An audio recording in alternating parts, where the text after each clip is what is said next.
FM, Radio Roja Palu 101,8 FM, dan Radio Roja Bandung 104,3 FM. Menebar cahaya sunnah.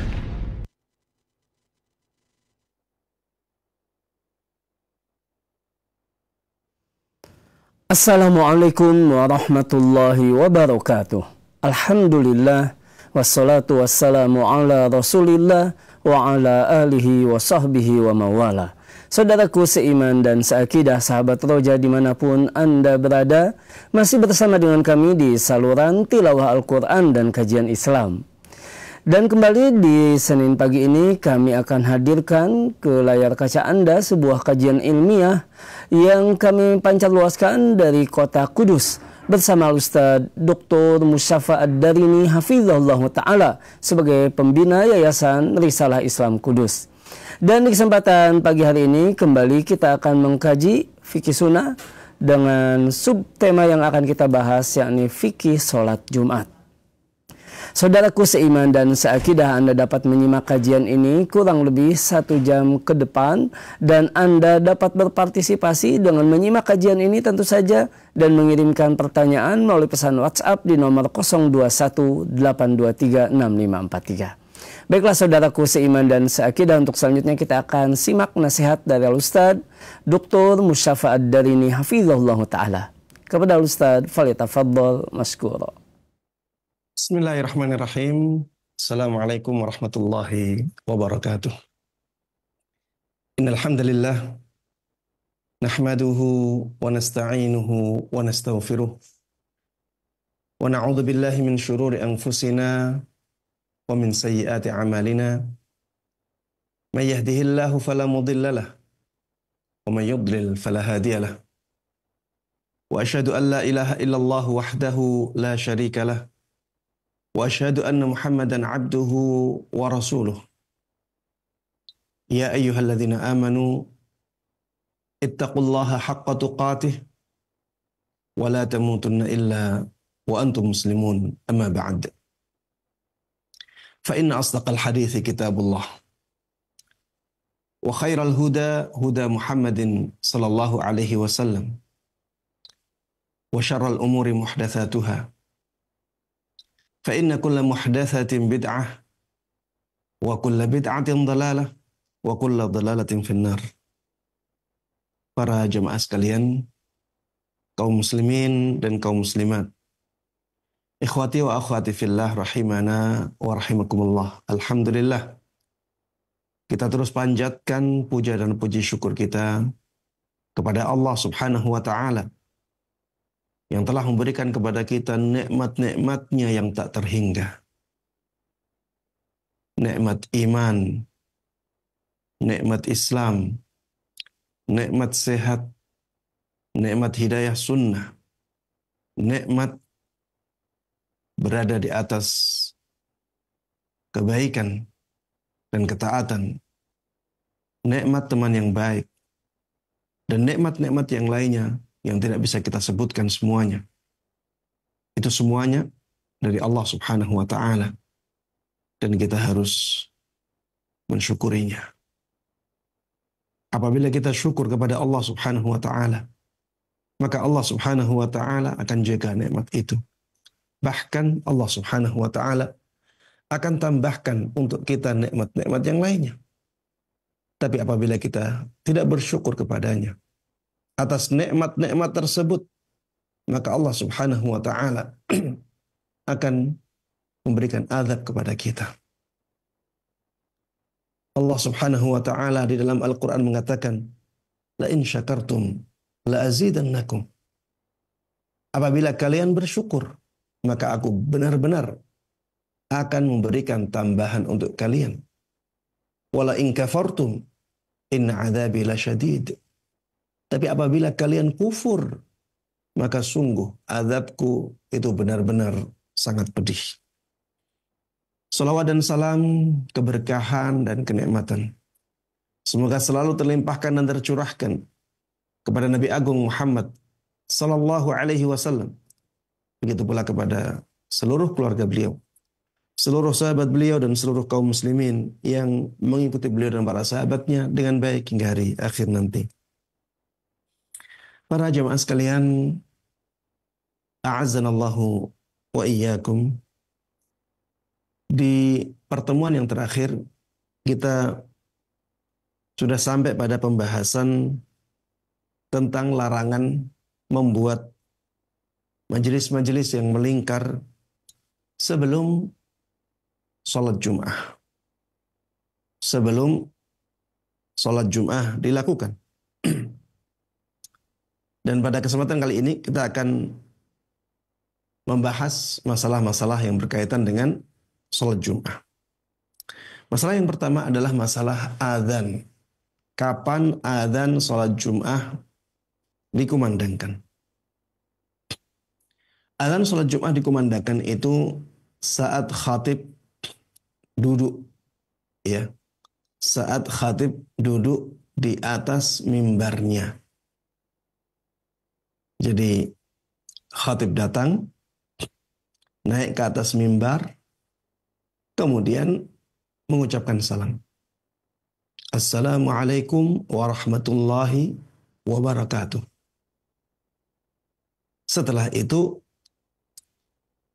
orang yang bertugas untuk azan, dia mengumandangkan azan. Itulah waktu azan salat Jum'ah. Dan seperti itulah prakteknya Nabi Muhammad sallallahu alaihi wasallam ketika beliau masih hidup dan memimpin salat Jum'ah.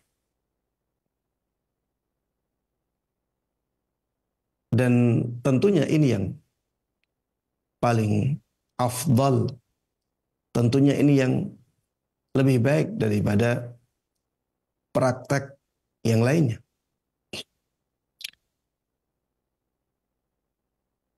Adapun apa yang dilakukan oleh sahabat Utsman ibn Affan radhiyallahu anhu dengan mengadakan adzan sebelum khatib naik ke atas mimbarnya dan duduk, maka itu karena ada kebutuhan yang mendesak di zaman beliau. Ada kebutuhan yang mendesak di zaman beliau. Karena di zaman beliau, masyarakat atau kaum muslimin itu menjadi sangat banyak sekali. Dan mereka banyak yang sibuk di pasar ketika hari Jumat. Ya, sebagaimana mereka sibuk di pasar di hari-hari yang lainnya. Sahabat Utsman ibn Affan radhiyallahu anhu ingin memberikan pengingat kepada orang-orang yang ada di pasar agar mereka tidak telat untuk datang ke masjid untuk menghadiri salat Jum'ah. Akhirnya sahabat Utsman ibn Affan radhiyallahu anhu memerintahkan kepada beberapa orang untuk mendatangi pasar-pasar itu dan mengumandangkan adzan di pasar-pasar itu sebelum adzan salat Jum'ah. Dikumandangkan adzan di pasar-pasar itu untuk memberikan pengingat kepada orang-orang yang masih sibuk berjual beli agar mereka menyelesaikan jual belinya dengan segera. Dan setelah itu mereka segera untuk mendatangi salat Jum'ah. Itulah yang diinginkan oleh sahabat Utsman ibn Affan radhiyallahu anhu dengan adzan sebelum khatib naik ke atas mimbar. Dan itu yang sekarang disebut sebagai adzan pertama. Ya, itu yang sekarang disebut sebagai adzan pertama. Karena waktunya di awal. Ya. Ini juga bisa disebut sebagai adzan yang kedua. Ya. Dengan melihat bahwa adzan yang pertama adalah adzan yang ada di zaman Nabi Shallallahu Alaihi Wasallam. Sedangkan adzan ini datangnya di zaman Utsman ibn Affan. Sehingga bisa disebut sebagai adzan yang kedua. Tapi para jemaah sekalian rahimana wa rahimakumullah, di zaman kita ini, apakah kita masih perlu untuk mengumandangkan adzan sebagaimana di zamannya sahabat Utsman ibn Affan radhiyallahu anhu? Ada yang mengatakan masih perlu. Ada yang mengatakan tidak perlu lagi. Tapi yang jelas para jemaah sekalian rahimana wa rahimakumullah, para ulama semuanya tahu bahwa di zaman Nabi Shallallahu Alaihi Wasallam sholat Jum'ah itu adzannya hanya sekali. Ya, yaitu ketika Rasulullah Shallallahu Alaihi Wasallam naik ke atas mimbarnya, kemudian mengucapkan salam. Setelah itu adzan. Inilah satu-satunya adzan di sholat Jum'ah yang ada di zaman Nabi Sallallahu Alaihi Wasallam. Para jemaah sekalian rahimani wa rahimakumullah, di zaman kita para ulama berbeda pendapat, ya, tentang masalah ini. Dan perbedaan pendapat tersebut adalah perbedaan pendapat yang masuk dalam ranah ijtihadiyah. Ini masalah ijtihadi. Jadi jangan sampai karena perbedaan ini akhirnya kita gaduh. Jangan sampai karena perbedaan ini akhirnya kita bertengkar. Jangan sampai karena perbedaan ini akhirnya kita terpecah belah. Ini masalah fikih. Apabila ada yang ingin mengamalkan sunnah Utsman ibn Affan radhiyallahu anhu, silahkan. Tapi ya, kita juga harus mengamalkan atau harus menyesuaikan maksud kita dengan maksud sahabat Utsman ibn Affan dalam mengumandangkan adzan tersebut. Ya. Jadi maksudnya apa? Maksudnya adalah agar orang-orang tidak telat pergi ke masjid. Inilah maksud adzan sahabat Utsman ibn Affan radhiyallahu anhu. Makanya adzannya di mana? Adzannya di pasar-pasar. Ya. Bukan di Masjid Nabawi. Ya, tapi di pasar-pasar karena mereka yang butuh pengingat. Kalau misalnya sekarang ya kesulitan untuk ke pasar-pasar, ya, maka paling tidak adzannya itu jangan terlalu mepet. Jangan adzan hanya misalnya jedanya 5 menit, ya. Atau adzannya hanya berjeda 10 menit misalnya. Ini tidak sesuai dengan tujuan sahabat Utsman ibn Affan radhiyallahu anhu, ya, mengadakan adzan tersebut.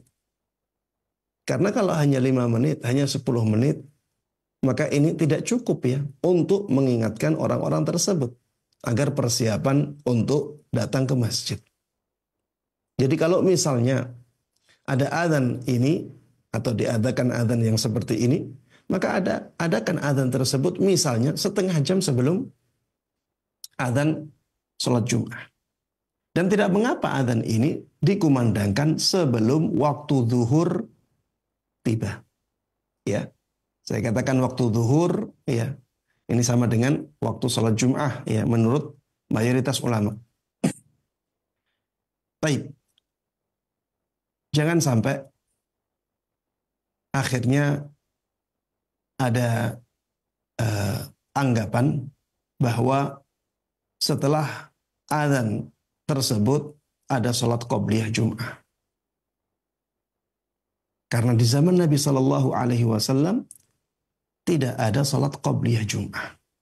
Ya, ini juga saya katakan perkataan yang kurang tepat ya di sebagian mazhab yang mengatakan ada sholat qobliyah Jum'ah. Berdalil dengan hadits Nabi Sallallahu Alaihi Wasallam, baina kulli adzanaini salatun. Setiap waktu antara dua adzan itu ada sunnah sholat. Ada anjuran untuk sholat.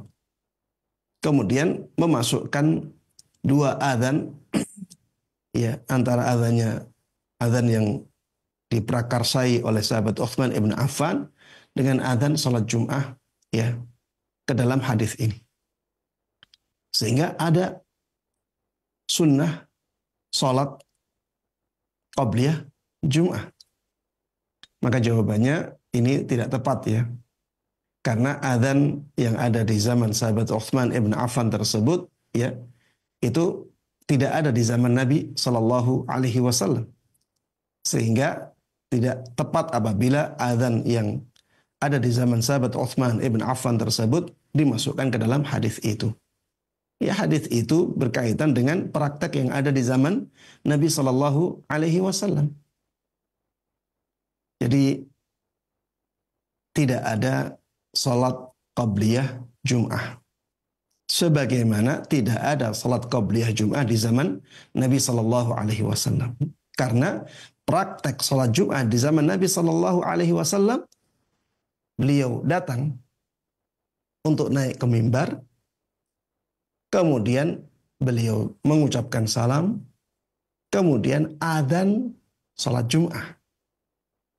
Kemudian setelah itu beliau langsung khutbah. Sehingga praktis ya, tidak ada salat qabliyah untuk salat Jum'ah di zaman Nabi Sallallahu Alaihi Wasallam. Taib. Para jemaah sekalian rahimana wa rahimakumullah. Ini yang berkaitan dengan adzan salat Jum'ah. Ya. Yang lebih afdal, dan ini juga perkataan Imam Syafi'i rahimahullah dalam kitab beliau, bahwa beliau lebih senang apabila sholat Jum'ah itu adzannya hanya sekali saja. Namun apabila ada sebagian masjid yang mengumandangkan adzan 2 kali, ya maka ada juga ulama-ulama yang menjelaskan hal tersebut. Sehingga masalah ini adalah masalah ijtihadiyah. Jangan sampai kita menghadapi atau menyikapi masalah ini dengan sikap-sikap yang tidak baik. Ya. Kalau misalnya kita ingin di masjid kita adzannya sekali, maka yang biasanya adzannya 2 kali harus menghormati pendapat ini.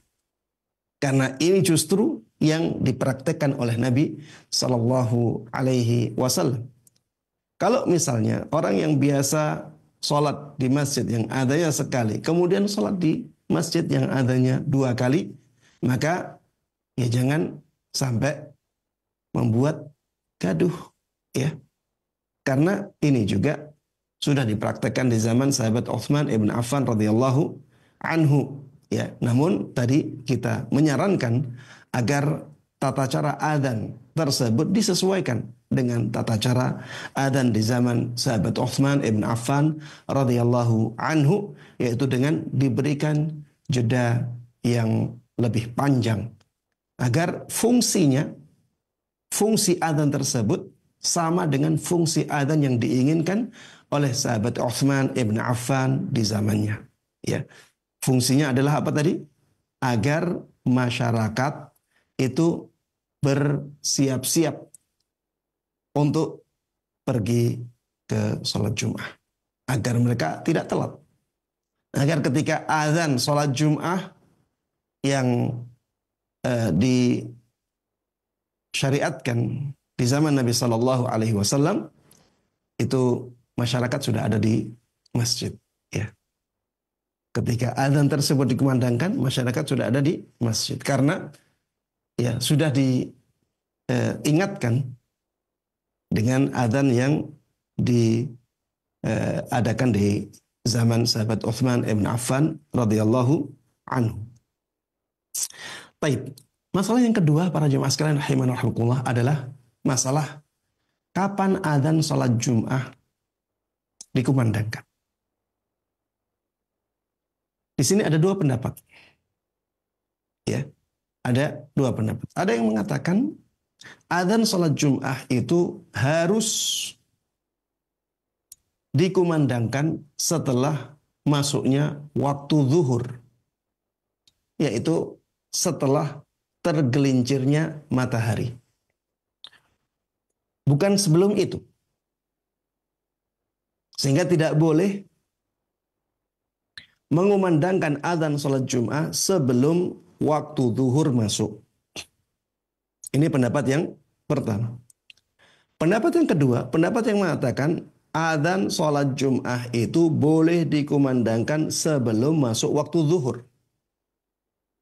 Sehingga ada perbedaan antara waktu mulainya sholat Jum'ah atau waktu masuknya sholat Jum'ah dengan waktu masuknya sholat zuhur. Ini untuk pendapat yang kedua ini konsekuensinya seperti itu. Pendapat yang kedua ini mengatakan bahwa waktu sholat Jum'ah itu bisa di waktu duha. Dan ini pendapat yang masyhur dari mazhab Hambali. Dalam mazhab Hambali. Ya.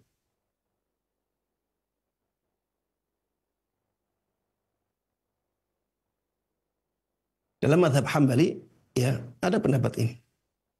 Dan ini juga pendapat yang lumayan kuat, ya. Jadi sholat Jum'ah itu kapan masuknya? Masuknya waktu duha. Di waktu duha boleh mengumandangkan sholat Jum'ah, kemudian memulai sholat Jum'ah. Sebelum masuk waktu zuhur. Ini pendapatnya Imam Ahmad rahimahullah, ya. Mungkin ada yang bertanya, Ustadz, apa dalilnya? Para jamaah sekalian rahimana wa rahimakumullah.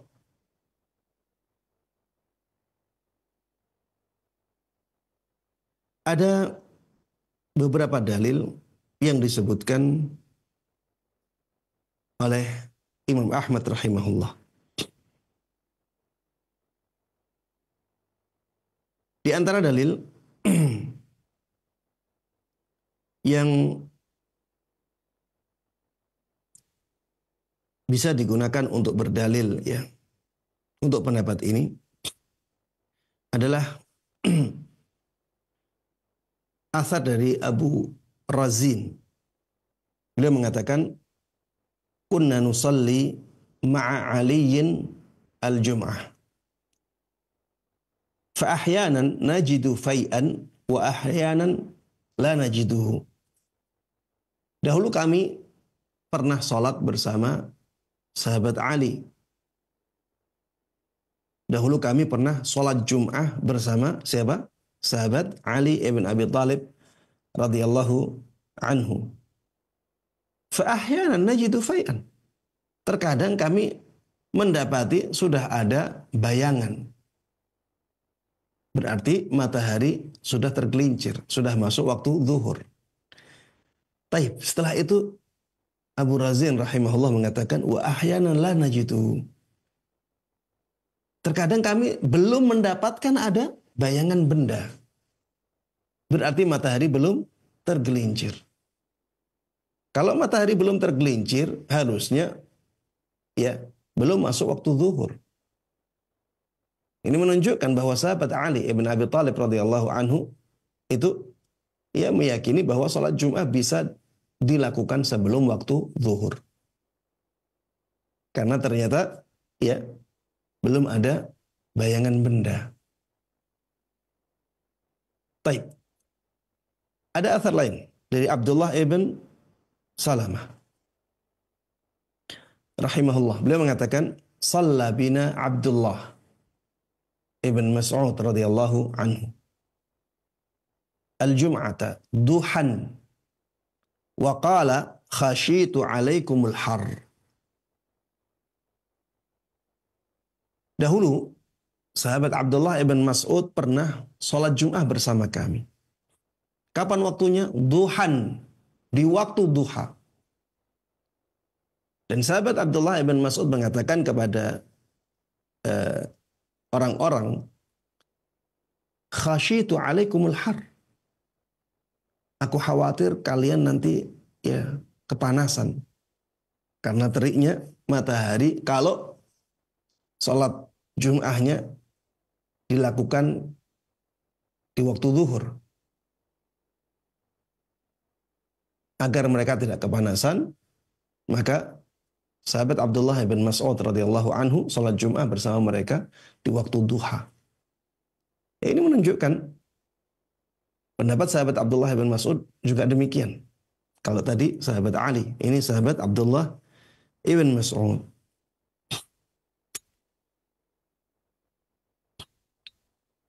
Baik. Ada juga asar-asar yang lainnya, ya. Ada asar dari sahabat Ammar, ya. Itu juga bisa difahami demikian. Kemudian ada hadis dari sahabat Jabir. Ini hadis, ya. Sahabat Jabir ibn Abdullah radhiyallahu anhu, beliau mengatakan, "Kana Rasulullah sallallahu alaihi wasallam yusalli al-jum'ah, thumma nadhhabu ila jimalina fanurihuha hina tazul asy-syams." Dahulu Rasulullah sallallahu alaihi wasallam salat Jum'ah, kemudian kami pun pergi ke onta-onta kami. Dan kami mengistirahatkan onta-onta tersebut ketika matahari tergelincir. Ya, ini menunjukkan bahwa sholatnya sebelum itu. Sebelum matahari tergelincir. Dan sebelum matahari tergelincir berarti belum masuk waktu zuhur. Ya. Kalau kita lihat, ya, dalil-dalil yang disebutkan, ini dalil-dalil yang kuat, ya. Ini dalil-dalil yang kuat, apalagi asar-asar dari para sahabat lebih jelas, ya, daripada hadis-hadis Nabi Shallallahu Alaihi Wasallam dalam menunjukkan bahwa mereka sholat itu sebelum masuknya waktu zuhur. Namun para jamaah sekalian rahimana rahimakumullah, mayoritas ulama mengatakan bahwa waktu sholat Jum'ah itu sama dengan waktu sholat zuhur. Mayoritas ulama itu mengatakan demikian. Kalau sholat Jum'ah dilakukan sebelum waktu zuhur, maka sholat Jum'ahnya tidak sah.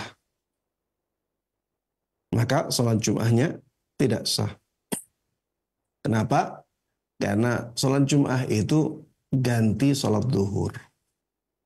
Dan di zaman Nabi Sallallahu Alaihi Wasallam, kebanyakan sholat Jum'ah yang beliau lakukan itu setelah masuknya waktu zuhur. Adapun apabila ada sholat Jum'ah yang disebutkan di dalam hadis kelihatannya dilakukan oleh Nabi Shallallahu Alaihi Wasallam sebelum waktu zuhur, itu bisa dimaknai bahwa beliau menjalankan sholat Jum'ah di awal waktunya. Ya, bisa difahami demikian, bahwa beliau menjalankan sholat Jum'ah itu di awal waktunya. Ya. Dan pendapat mayoritas ulama ini lebih layak untuk diikuti. Kenapa? Karena ini lebih hati-hati. Kalau kita melaksanakan sholat Jum'ah itu setelah masuknya waktu zuhur, maka ya tidak ada yang membicarakan praktek kita atau menggunjing praktek ibadah kita. Tidak ada kegaduhan di situ. Karena semua ulama sepakat sholat yang demikian itu sah. Tapi kalau misalnya kita lakukan sholat Jum'ah itu sebelum waktu zuhur, karena ada beberapa athar, ya, yang menunjukkan hal tersebut, akhirnya mayoritas ulama akan mengatakan bahwa sholat Jum'ah kita itu tidak sah. Mayoritas ulama akan mengatakan sholat Jum'ah kita tidak sah. Dan tentunya, ya, masyarakat akan gaduh. Apalagi di masyarakat kita, yang banyak dari mereka belajar fikihnya adalah belajar fikih Syafi'i, yang mengatakan bahwa sholat Jum'ah itu waktunya sama dengan sholat zuhur. Ya, intinya para jemaah sekalian rahimanallah, dalam mempraktekkan sebuah pendapat, ya, kita harus melihat keadaan masyarakat kita. Kalau misalnya masyarakat kita akan menjadi gaduh, ya, ketika kita melakukan pendapat tertentu, ya, maka kita harus benar-benar perhitungkan hal ini. Jangan sampai ya kita melakukan sesuatu yang sebenarnya masih longgar, tapi kita ya bermaksud nyeleneh misalnya, atau bermaksud berbeda dengan yang lain, ya, yang akhirnya menjadikan masyarakat bingung, menjadikan masyarakat geger, menjadikan gaduh, ya. Ini tentunya sesuatu yang tidak baik, ya. Sebagai seorang panutan, ya, harusnya imam itu melaksanakan praktek ibadahnya sesuai dengan tuntunan Nabi Shallallahu Alaihi Wasallam yang tidak menjadikan gaduh di masyarakatnya. Baik, seperti ini misalnya ya. Kalau kita lakukan sholat Jum'ah di waktu sholat duhur atau setelah masuknya waktu duhur, itu sesuai dengan tuntunan Nabi Shallallahu Alaihi Wasallam dan tidak menjadikan masyarakat gaduh. Berbeda kalau kita misalnya melakukan sholat Jum'ahnya sebelum masuk waktu duhur. Kalau kita mengatakan itu juga sesuai dengan sunnah Nabi Shallallahu Alaihi Wasallam, tapi sisi yang kedua belum terpenuhi di situ, yaitu menjadikan masyarakat gaduh. Ya, baik. Ini masalah yang kedua. Masalah yang berikutnya para jemaah sekalian rahimani rahimakumullah adalah masalah dilarangnya jual beli ketika adzan sholat Jum'ah dikumandangkan. Ya, ketika adzan sholat Jum'ah dikumandangkan. Jadi adzan yang dimaksud di sini adalah adzan yang ada di zaman Nabi Shallallahu Alaihi Wasallam. Adzan sholat Jum'ah yang ada di zaman Nabi Shallallahu Alaihi Wasallam. Bukan adzan yang diadakan oleh sahabat Utsman ibn Affan radhiyallahu anhu sebagai Khalifah Ar-Rasyid yang ketiga. Dilarang ya.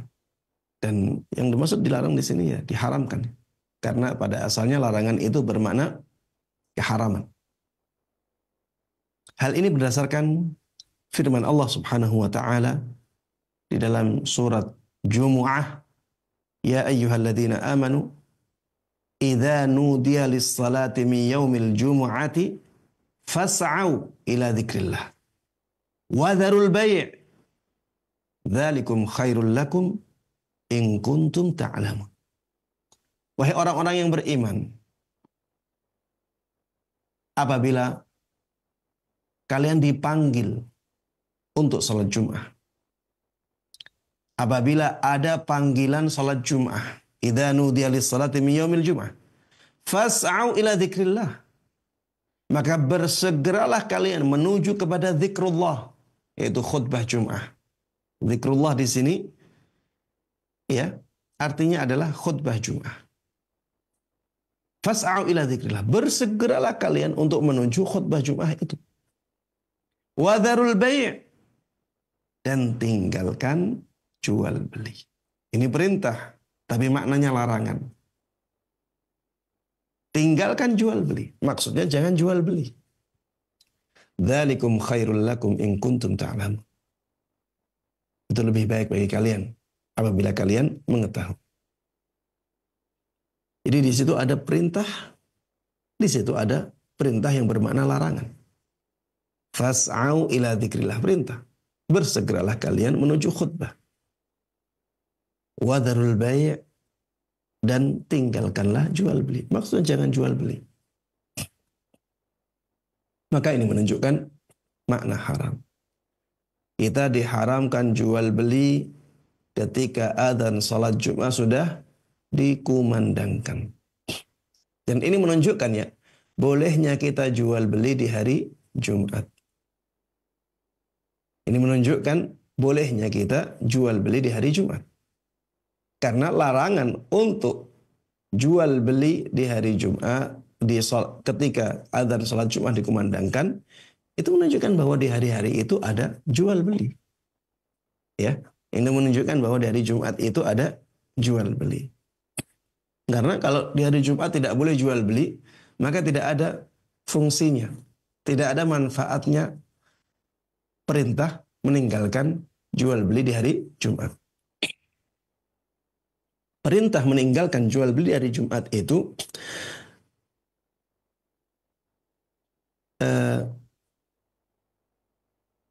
pas ketika ada jual beli di hari Jumat. Kalau jual beli di hari Jumat itu sudah dilarang sama sekali dari awal sampai akhir, maka tentunya ya tidak relevan firman Allah Subhanahu wa taala wa dzarul bai'. Tinggalkanlah jual beli. Hanya saja para jemaah sekalian rahimakumullah, di sini ada perbedaan pendapat di kalangan para ulama dalam masalah keabsahan jual beli yang dilakukan ketika azan sholat Jumat dikumandangkan. Ada yang mengatakan jual belinya sah. Ada yang mengatakan jual belinya batal, tidak sah. Yang mengatakan jual belinya tidak sah, di sini disebutkan ini adalah pendapat yang masyhur dalam mazhab Maliki dan mazhab Hambali. Dalam pendapat Maliki dan dalam pendapat Hambali, jual beli yang dilakukan setelah azan salat Jumat dikumandangkan tidak sah. Jual belinya rusak. Mereka mengatakan karena pada asalnya larangan itu menunjukkan rusaknya sesuatu yang dilarang. An-nahyu yaqtadi al-fasad. Larangan itu menjadikan rusaknya sesuatu yang dilarang. Di sini ada larangan untuk jual beli. Maka ketika jual beli dilakukan, maka jual beli itu menjadi rusak. Karena larangan itu menjadikan rusaknya sesuatu yang dilarang. Baik, pendapat yang kedua, pendapatnya mazhab Hanafi dan mazhab Syafi'i. Mereka mengatakan jual belinya sah, tapi dia berdosa. Jual belinya dianggap sah, tapi dia berdosa. Kenapa jual belinya sah? Karena syarat rukunnya terpenuhi. Ya, karena syarat rukunnya terpenuhi. Sedangkan kaidah an-nahyu yaqtadil fasad di sini tidak bisa diterapkan. Kenapa? Karena larangan untuk jual beli bukan karena zatnya, tapi karena jual beli tersebut karena hal lainnya, karena hal lain yang di luar jual beli.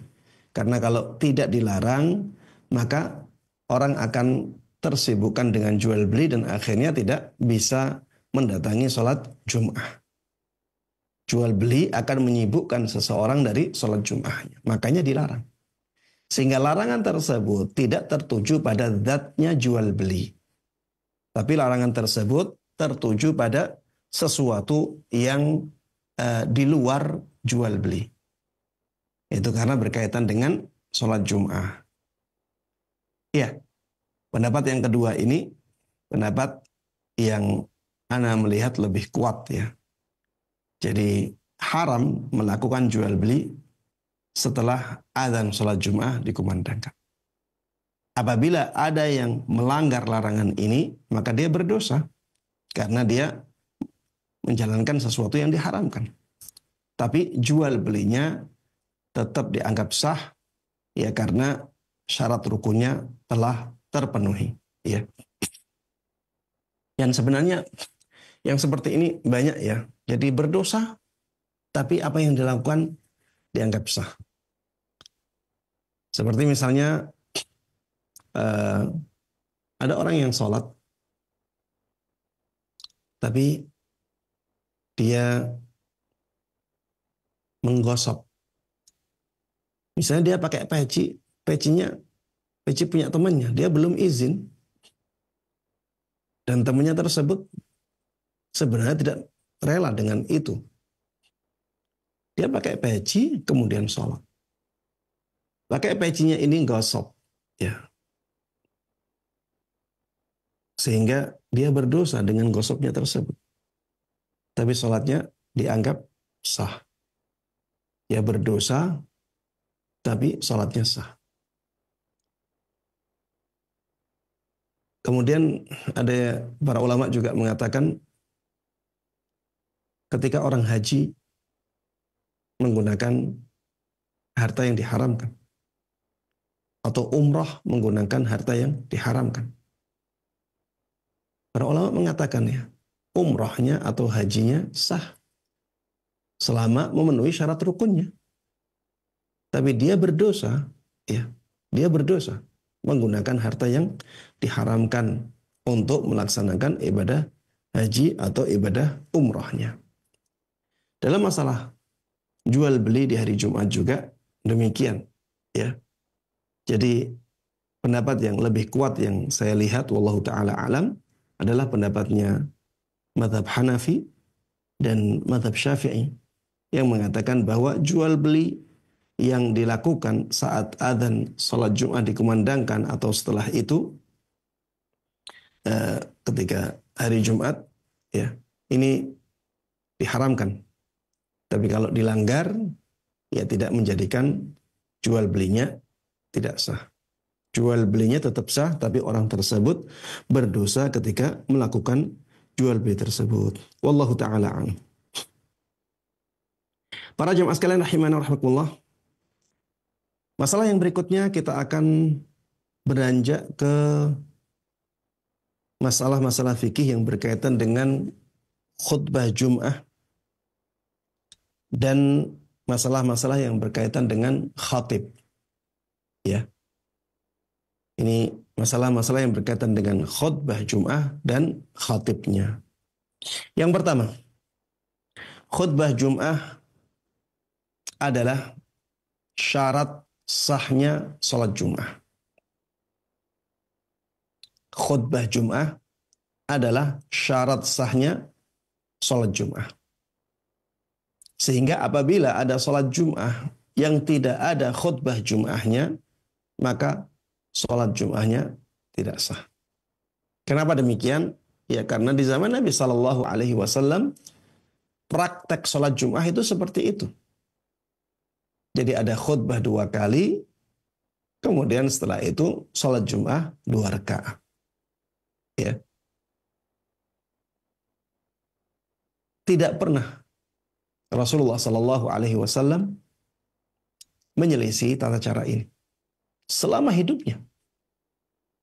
Ketika beliau sholat Jum'ah, cara beliau seperti itu. Dan Rasulullah SAW mengatakan, "Man 'amila 'amalan laisa 'alaihi amruna fahuwa raddun." Barang siapa yang melakukan amalan ibadah tapi tidak sesuai dengan tuntunan kami, maka amalan tersebut ditolak.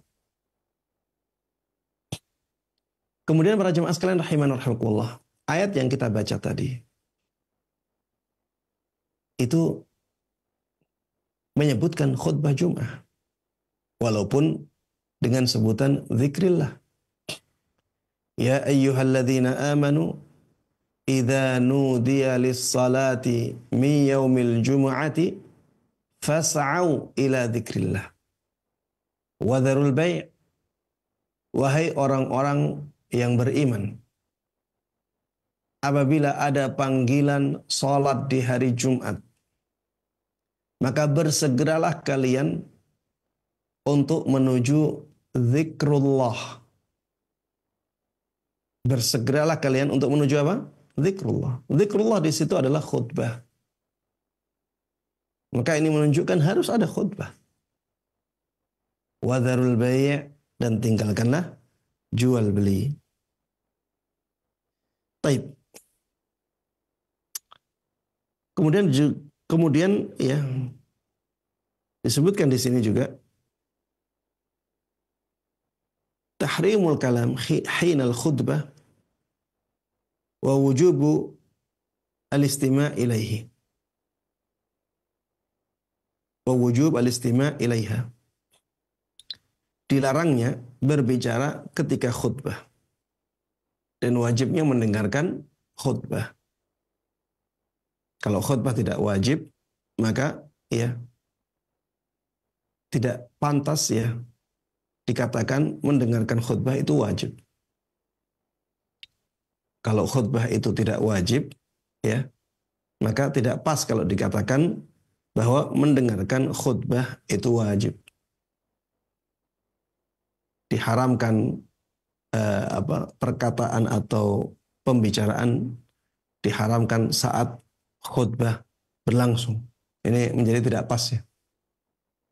Haramnya berbincang-bincang saat khatib menyampaikan khutbahnya dan wajibnya para jamaah mendengarkan khutbah dari sang khatib itu menunjukkan wajibnya khutbah. Wallahu ta'ala a'lam. Kemudian ketika khutbah diwajibkan khutbah 2 kali. Ya, khutbah itu khutbah Jum'ah ya. Ini diwajibkan 2 kali. Ada khutbah pertama, ada khutbah kedua. Kemudian dipisah dengan duduk ya di antara 2 khutbah. Jadi khatib tidak boleh menjadikan khutbahnya itu hanya sekali. Walaupun ini masalah yang diperselisihkan oleh para ulama ya, tapi mazhabnya mayoritas ulama mengatakan bahwa khutbah Jum'ah itu harus 2 kali. Khutbah Jum'ah itu harus 2 kali. Ada khutbah yang pertama, kemudian setelah itu duduk, kemudian khutbah lagi. Dan itu yang dilakukan oleh Nabi kita Muhammad sallallahu alaihi wasallam semasa hidupnya. Tidak diketahui beliau ya berkhutbah di hari Jum'ah atau untuk sholat Jum'ah itu hanya sekali. Yang berikutnya, batasan minimal khutbah itu apa? Apa saja yang harus ada di khutbah Jum'ah? Pendapat yang paling kuat dalam masalah ini, bahwa batasan minimal khutbah Jum'ah itu adalah adanya nasihat, adanya pengingat. Ya. Jadi khutbah itu dalam bahasa Arab itu artinya perkataan-perkataan yang di dalamnya ada pengingatnya. Perkataan-perkataan yang mengandung pengingat, itulah khutbah. Maka selama yang disampaikan itu ada pengingatnya, ya, ada hal-hal yang menjadikan masyarakat itu teringat dengan kebaikan, teringat dengan syariat, teringat dengan hari kiamat, hari akhir, ya, maka cukup itu sebagai khutbah. Walaupun tidak ada pujian-pujian kepada Allah Subhanahu wa taala, tidak ada salawat untuk Nabi kita Muhammad sallallahu alaihi wasallam. Karena kata-kata yang mengandung pengingat itu bisa disebut sebagai khutbah dalam bahasa Arab. Sehingga ketika sudah ada itu cukup. Namun para jemaah sekalian rahimani rahimakumullah, sebagaimana ana sering sampaikan, ya, lebih baik kita melakukan ibadah itu yang tidak menjadikan masyarakat gaduh. Kalau kita terapkan ini, maka ada orang-orang yang berpendapat bahwa di situ wajib ada pujian kepada Allah. Di situ wajib ada salawat kepada Nabi Sallallahu Alaihi Wasallam. Kalau tidak ada pujian kepada Allah, tidak ada salawat untuk Nabi Muhammad Sallallahu Alaihi Wasallam, maka khutbah Jum'ah tidak sah. Ada pendapat yang demikian, ya. Maka lebih baik kita tetap menjaga hal itu, walaupun dalam pandangan kita itu sunnah-sunnah saja. Walaupun dalam pandangan kita itu hanya berupa anjuran. Tapi jangan sampai kita tinggalkan. Yang pertama, ketika kita menjalankannya, kita jelas mendapatkan pahala. Ya. Yang kedua, ketika kita menjalankannya, kita terhindar dari kegaduhan di tengah-tengah masyarakat. Ya, maka jaga hal ini, jaga sunnah ini. Ya, ini sunnah Nabi Shallallahu Alaihi Wasallam. Kita ketika khutbah, kita awali khutbah tersebut dengan pujian-pujian kepada Allah Subhanahu wa Ta'ala. Sanjungan-sanjungan kepada Allah Subhanahu wa Ta'ala. Kemudian setelah itu kita tambahkan salawat untuk Nabi kita Muhammad Sallallahu Alaihi Wasallam. Kemudian setelah itu kita berikan pengingat. Dan pengingat yang paling penting adalah pengingat untuk bertakwa kepada Allah Subhanahu wa Ta'ala. Sebagaimana disebutkan dalam khutbatul hajah. Ya, Rasulullah Sallallahu Alaihi Wasallam dalam khutbatul hajah sampai mendatangkan 3 ayat dalam Al-Quran yang semuanya pesannya adalah pesan untuk bertakwa kepada Allah Subhanahu wa Ta'ala. Ayat yang pertama, ya ayyuhalladzina amanu ittaqullaha haqqa tuqatih wa la tamutunna illa wa antum muslimun. Wahai orang-orang yang beriman, bertakwalah kalian kepada Allah Subhanahu wa Ta'ala dengan takwa yang sebenar-benarnya. Wa la tamutunna illa wa antum muslimun. Dan jangan sampai kalian itu mati kecuali dalam keadaan Islam. Ayat yang kedua, ya ayuhan nas ittaqu rabbakum. Wahai seluruh manusia, bertakwalah kalian kepada Rabb kalian. Alladzi khalaqakum min nafsin wahidah. Yang telah menciptakan kalian semuanya dari satu jiwa, yaitu Nabi Adam. Ayat yang ketiga, ya ayyuhalladzina amanu ittaqullah wa qulu qawlan sadida. Wahai orang-orang yang beriman, bertakwalah kalian kepada Allah Subhanahu wa Ta'ala dan ucapkanlah kata-kata yang benar, ya. Kata-kata yang lurus. Ini menunjukkan ya bahwa pengingat untuk bertakwa kepada Allah Subhanahu wa Ta'ala itu sangat penting ya dalam khutbah Jumat kita. Kemudian setelah itu kita bicarakan tentang topik-topik tema-tema yang penting ya untuk kaum muslimin. Kalau kita menerapkan seperti ini, maka insya Allah ya semua yang hadir dalam sholat Jum'ah tersebut tidak akan ada yang protes, ya. Tidak akan ada kegaduhan karena kita telah memenuhi hal-hal yang diwajibkan dan hal-hal yang dianjurkan dalam khutbah tersebut. Tapi para jemaah sekalian rahimana wa rahimakumullah. Pembahasan yang berikutnya adalah apa yang dianjurkan di dalam khutbah. Namun karena waktu tinggal sedikit, maka Ana melihat kita akan bahas masalah ini di pertemuan yang berikutnya. Ya. Insya Allah di pertemuan yang berikutnya, kita akan membahas hal-hal yang disunnahkan ketika khutbah Jum'ah. Begitu pula hal-hal yang dibolehkan untuk dilakukan oleh khatib saat berkhutbah. Wallahu ta'ala alam.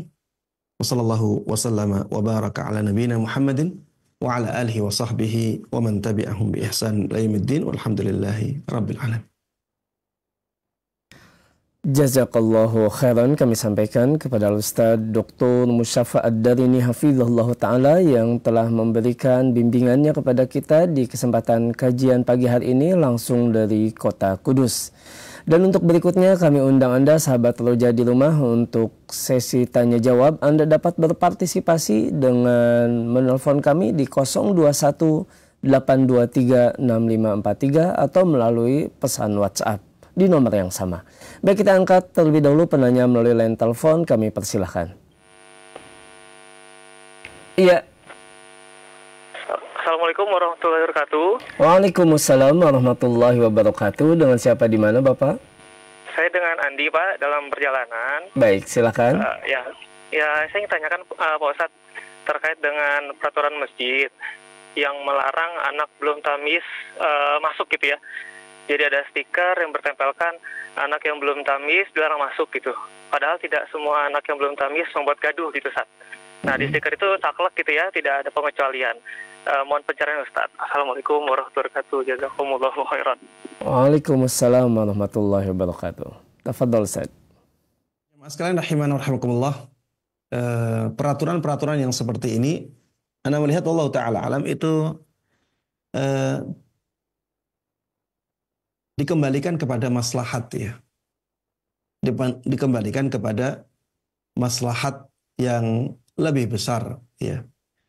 Dan pertimbangan ini tentunya dikembalikan kepada pandangan para pengurus masjid tersebut ya, yang ada dalam DKM ya, Dewan Kemakmuran Masjid ya. Mereka yang memandang mana yang menurut mereka maslahatnya lebih besar. Kalau misalnya ya mereka memandang yang lebih besar maslahatnya adalah tidak bolehnya anak yang belum usia tamyiz, belum mumayyiz untuk masuk di masjid itu atau untuk hadir di masjid itu, maka itu hak mereka ya. Itu dibolehkan. Karena memang ini sebenarnya dikembalikan kepada pertimbangan maslahat dan mafsadah. Dan yang melihat itu adalah pengurus masjid. Ya. Karena mereka yang punya hak untuk mengatur masjid itu bagaimana agar masjid itu mendatangkan maslahat yang lebih besar untuk kaum muslimin. Walaupun menurut pandangan ana secara pribadi, ya sebaiknya tidak ada larangan seperti itu. Sebaiknya tidak ada larangan yang seperti itu. Karena bisa jadi yang sudah mumayyiz pun itu membuat kegaduhan. Yang sudah mumayyiz pun membuat kegaduhan. Jadi perbedaan ini mumayyiz dan tidak mumayyiz menjadi perbedaan yang kurang kuat ya. Karena ternyata kegaduhan juga bisa datang dari anak-anak yang sudah mumayyiz. Anak umur 7 tahun, anak umur 8 tahun. Terkadang kegaduhan dari mereka lebih kuat ya daripada kegaduhan dari anak yang belum mumayyiz. Anda melihat ya lebih baik tidak ada peraturan yang seperti itu. Tapi ada pengingat ya untuk para jamaah. Misalnya dibuat stiker-stiker yang isinya adalah pengingat. Misalnya, jaga anak Anda karena anak yang gaduh adalah kezaliman orang tua kepada para jamaah masjid. Misalnya seperti itu. Ditempelkan di dinding-dinding masjid yang banyak ya kemungkinan gaduhnya.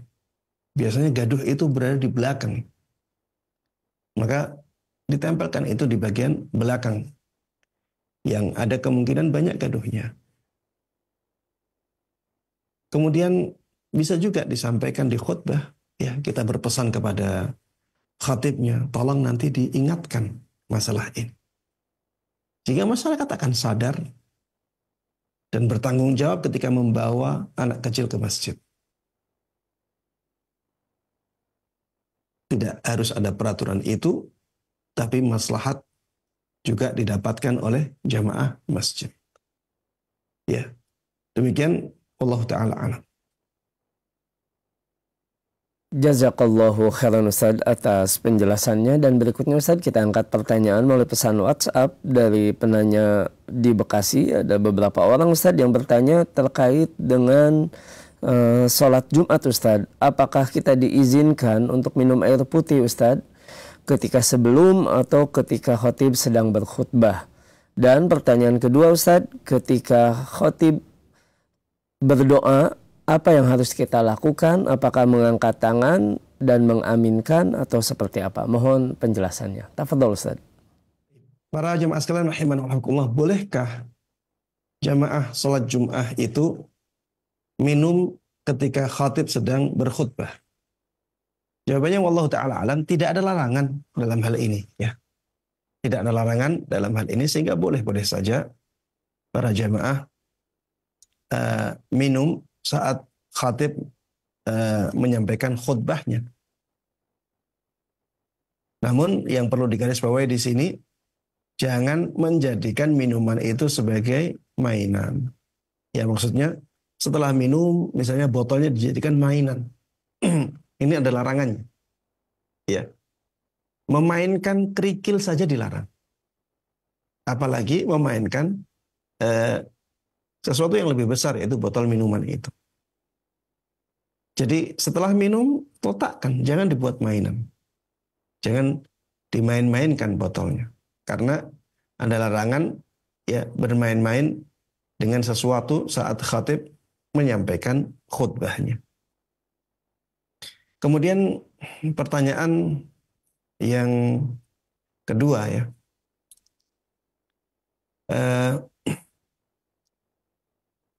Tentang apa tadi, lupa. Baik Ustadz, pertanyaan ketika khatib berkhutbah apakah dan berdoa, apakah jamaah mengaminkan atau mengangkat tangan atau seperti apa Ustaz? Ya, ketika khatib berdoa, ya, maka yang disunahkan adalah berdoa tanpa mengangkat tangan. Khatib disunahkan untuk berdoa tanpa mengangkat tangan. Tapi ya ada anjuran untuk mengangkat jari telunjuk, ya. Jadi khatib ketika berdoa dianjurkan untuk mengangkat jari telunjuknya seperti ini. Ini mengarah kepada arah atas, yang itu merupakan arah Allah Subhanahu wa Ta'ala. Allah itu ada di atas, ya. Jadi ketika berdoa, ketika sedang khutbah, sunnahnya bukan mengangkat kedua tangan, tapi mengangkat telunjuk kita ke arah atas. Ini bagi sang khatib. Bagaimana dengan para jamaah? Kalau para jamaah sunnahnya adalah mengaminkan. Ini juga tanpa mengangkat kedua tangan. Jadi doanya diaminkan, tapi kita tidak mengangkat kedua tangan. Ya, ini yang ana lihat lebih kuat. Dan ini pengecualian, ya. Ini pengecualian. Ada karena adanya athar, ya. Karena adanya athar dari sebagian sahabat Nabi Sallallahu Alaihi Wasallam. Dan insya Allah masalah ini akan kita bahas di pertemuan yang berikutnya, karena nanti kita akan bahas apa yang dianjurkan, ya, ketika khutbah dan apa yang dibolehkan ketika khutbah. Demikian para jemaah sekalian rahimakumullah, pembahasan kita pada kesempatan kali ini. Mudah-mudahan yang kita bahas bersama bermanfaat untuk kita semuanya. Mudah-mudahan Allah berkahi ilmu kita, dan mudah-mudahan Allah Subhanahu wa Ta'ala memberikan taufiknya kepada kita semuanya untuk bisa dengan baik dan mudah mengamalkan dan menyebarkan semua ilmu yang sampai kepada kita. Amin amin ya rabbal alamin. Wa sallallahu wa sallama wa baraka ala nabiyyina Muhammadin wa ala alihi wa sahbihi wa man tabi'ahum bi ihsanin ila yaumiddin. Wa subhanakallahumma wa bihamdik asyhadu an la ilaha illa anta astaghfiruka wa atubu ilaik. Wassalamualaikum warahmatullahi wabarakatuh. Waalaikumsalam warahmatullahi wabarakatuh. Kami ucapkan jazakallahu khairan kepada Ustaz Dr. Musyafa Ad-Darini hafizahullah ta'ala yang telah membimbing kita untuk edisi kajian pagi langsung dari kota Kudus. Dan kami ucapkan pula jazakumullahu khairan untuk sahabat Roja dimanapun Anda berada. Semoga kebersamaan kita di pagi hari ini membawa ilmu yang bermanfaat yang mendatangkan amal-amal yang soleh. Mohon maaf atas banyaknya pertanyaan yang belum bisa kita angkat di kesempatan pagi hari ini. Anda dapat mengikuti kembali sebuah kajian bersama Ustaz Dr. Musyafa Ad-Darini dalam pembahasan fikih sunnah di setiap hari Senin pagi pukul 6 kurang lebih sampai dengan selesai. Kami mohon maaf atas segala kekurangan dan undur diri. Wassalamualaikum warahmatullahi wabarakatuh. Roja TV, saluran tilawah Al-Quran dan kajian Islam.